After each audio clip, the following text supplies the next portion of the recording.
Buenos días, mi nombre es Katia Montserrat Martínez Navejar y mi equipo está conformado por Dana Paola Guerrero Gutiérrez, Arlet Ramírez Tobar y Brenda Lisbeth Quesada Muñoz. Nosotros pertenecemos a la Facultad de Enfermería de la Universidad Autónoma de Nuevo León, Unidad Linares, y pues nosotros vamos a hablar sobre lo que es el sistema respiratorio. Bueno, y pues la función básica del aparato respiratorio es la respiración, y pues esta consiste en llevar el oxígeno del aire a la sangre y pues eliminar todo lo que es el CO2 al aire. Y pues este intercambio de gases se produce en el interior de los pulmones, y pues el aire entra en la nariz y a la boca, y pues es conducido a través de las vías respiratorias hasta los alvéolos, donde se produce el intercambio de gases. Y pues así con esto el oxígeno pasa a la sangre y es transportado a todas las células. Y pues a su vez el CO2 que se produce en las células es transportado hasta los pulmones para su eliminación. También tenemos que en las partes de lo que es el aparato respiratorio se va a dividir en dos, la que es el aparato respiratorio superior y el aparato respiratorio inferior. En el aparato respiratorio superior se encuentra lo que es la nariz, la cavidad nasal, la faringe y las estructuras asociadas. En cuanto al aparato respiratorio inferior, se encuentra la laringe, la tráquea, los bronquios y los pulmones. Y aquí pueden observar las imágenes. Y bueno, pues en la principal función se tiene que tiene dos diferentes funciones el aparato respiratorio. Una de las principales, una de ellas es la zona de conducción, que es la que está compuesta por una serie de cavidades y tubos intercalados, tanto por fuera como por dentro de los pulmones, que filtran, calientan y pues humidifican también el aire y lo conducen hacia los pulmones. También se tiene lo que es la zona respiratoria, y pues esta es la que está compuesta por tubos y tejidos dentro de los pulmones, y pues son los responsables del intercambio gaseoso dentro. Y bueno, dentro de estos pues se produce el intercambio de gases entre el aire y la sangre. Hola, buenas tardes. Mi nombre es Dana Paola Guerrero Gutiérrez y yo voy a explicar lo que me tocó del tema aparato respiratorio. Voy a mencionar tres funciones generales de este aparato, que la número uno es que interviene en el intercambio gaseoso, capta el oxígeno para llevarlo a las células del organismo y eliminar el dióxido de carbono producido por ellas.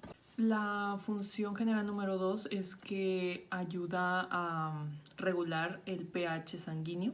La tercera función es que tiene receptores en el sentido del olfato, filtra aire inspirado, emite sonido y excreta agua y calor en cierta cantidad. La ventilación pulmonar. La ventilación pulmonar es la inspiración, flujo hacia adentro, y la expiración, flujo hacia afuera. Esto crea el intercambio de gases con la atmósfera y los alvéolos pulmonares.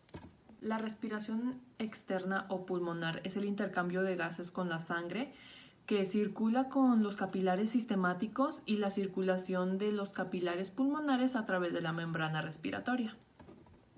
La respiración interna es el intercambio de gases en la sangre, en los capilares sistemáticos y las células tisulares. En este proceso pierde oxígeno y adquiere dióxido de carbono. Cambios de presión durante la ventilación pulmonar.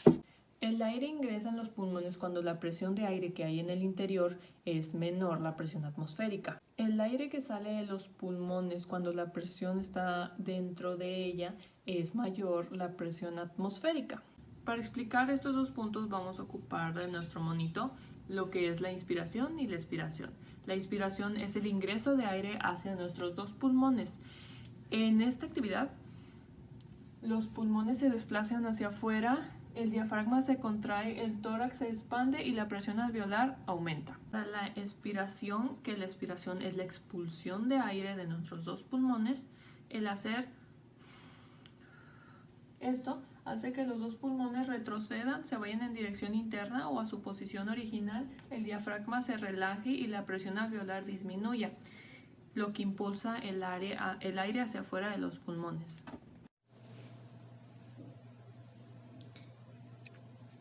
Hola, mi nombre es Brenda Lisbeth Quesada Muñoz.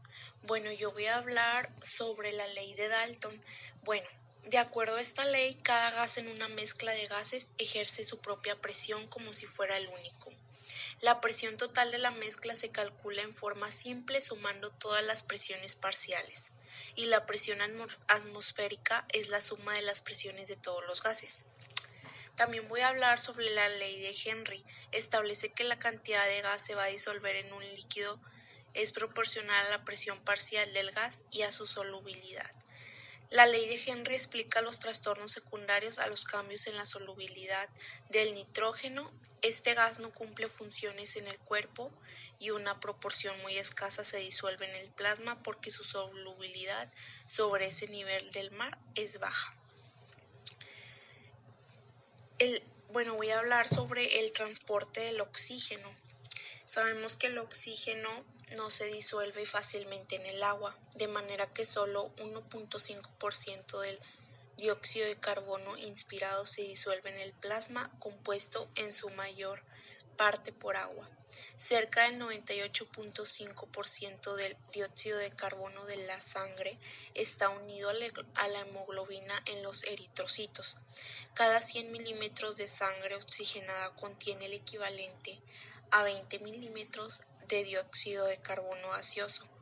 Con los porcentajes mencionados, la cantidad disuelta en el plasma es de 0.3 milímetros y la cantidad unida de la hemoglobina es de 19.7 milímetros. También vamos a hablar sobre el transporte de dióxido de carbono. Este es que en condiciones normales, en reposo, 100 milímetros de sangre desoxigenada contienen el equivalente a 53 milímetros de dióxido de carbono gaseoso que se transporta en la sangre en tres formas principales: dióxido de carbono disuelto, compuestos carbomínicos y iones bicarbonato. Y también vamos a hablar del control de la respiración. El centro respiratorio puede dividirse en tres áreas según sus funciones, que es el área del ritmo vulvar, que es controlar el ritmo básico de la respiración.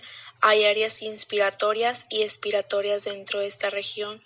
Durante la respiración normal, tranquila, al área expiratoria permanece inactiva, mientras que durante la respiración forzada, el área inspiratoria activa el área expiratoria. Mi nombre es Arlet Ramírez Tovar y yo les voy a hablar de los factores que afectan la ventilación pulmonar. La tensión superficial del líquido alveolar es la fina capa del líquido alveolar que cubre la superficie e ilumina los alvéolos. Esto ejerce una fuerza. Las propiedades notables del surfactante recubren los alvéolos, que es lo que reduce la tensión superficial de un factor alrededor de 15. También puede causarse debido a la edad. La distensibilidad pulmonar es el esfuerzo requerido para distender los pulmones y la pared del tórax. Una distensibilidad elevada significa que los pulmones y la pared torácica se encuentran o se expanden con facilidad, mientras que una distensibilidad baja significa que resiste a la expansión. Los volúmenes y capacidades pulmonares. El volumen corriente es la cantidad de aire que entra y sale en cada movimiento respiratorio. El volumen corriente varía más que nada en una gran medida de una presencia u otra. El adulto típico, alrededor del 70% del volumen corriente, que son 355 mililitros, alcanza en forma efectiva la zona respiratoria del aparato respiratorio. y el otro 30%, que son 150 mililitros, pertenece a las vías aéreas de conducción de la nariz, y la faringe, la laringe, la tráquea, los bronquios, los bronquiolos y terminales. Área apneústica es otra zona del tronco encefálico que coordina la transmisión entre la inspiración y la expiración en la parte inferior de la protuberancia. Área neumotáxica es encargada de transmitir impulsos inhibidores al área respiratoria que ayudan a desactivarla antes de que los pulmones se insulfen en forma excesiva. Influencias corticales sobre la respiración. Como la corteza cerebral tiene conexiones con el centro respiratorio, es posible alterar voluntariamente el patrón respiratorio. Incluso es posible no respirar durante un periodo breve. Regulación de la respiración por medio de quimiorreceptores. Los quimiorreceptores periféricos están localizados en los cuerpos aróticos, que son agregados de quimiorreceptores situados en la pared del arco arótico, y en los cuerpos cariotideos, que son nódulos ovalados en la pared de las arterias carótidas internas y externas. El reflejo de insuflación.